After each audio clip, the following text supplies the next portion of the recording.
Grace be unto you and peace from God our Father and from the Lord Jesus Christ. I was glad when they said to me, "Let us go into the house of the Lord." I'm Father Steve Sellers, and this is Dot, my rescue puppy.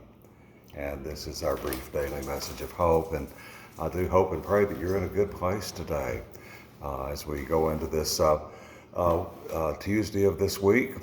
I hope it's been a good day so far for you today. It's early in the day here in Houston.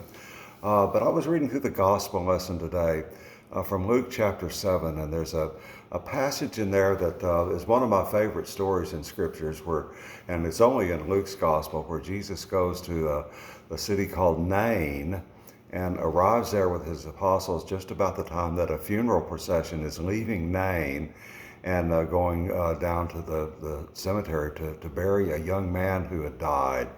And the young man was the only son of a widow who was there in the funeral procession. And it's a dramatic scene where they've discovered the archaeological site of Nain is on a hillside, and they found what appears to be an old ancient burial place down at the bottom of the hill beneath the city.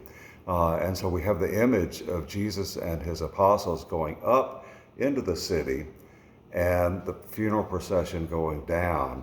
And as they're leaving the village, Jesus goes up to the procession and puts his hand on the coffin and says, "Young man, I say to you, arise." And the dead young man arose from his position of death, and Jesus restored him to his mother. This is one of the dramatic scenes in the gospel. And in many ways, it plays itself out over and over in society today. I've seen many people who were as good as dead. They were dead to their families, or dead to their jobs, or dead to their own self-esteem. They were dead to their freedom. They were dead to every way you could be, except biologically. People who were dead, who encountered Jesus and allowed Jesus to raise them up out of their position of total worthlessness and restored them to health and to wholeness. And Jesus does that to us when we turn our hearts over to him. He touches us and raises us up out of the most incredibly bad situations when we let him take control of our lives. And we do that every minute, every day. We don't trust our own decision-making abilities. We invite him into that process and let him raise us up as we walk along his path. And I was thinking this morning of the beautiful hymn, "Praise my soul, the King of heaven."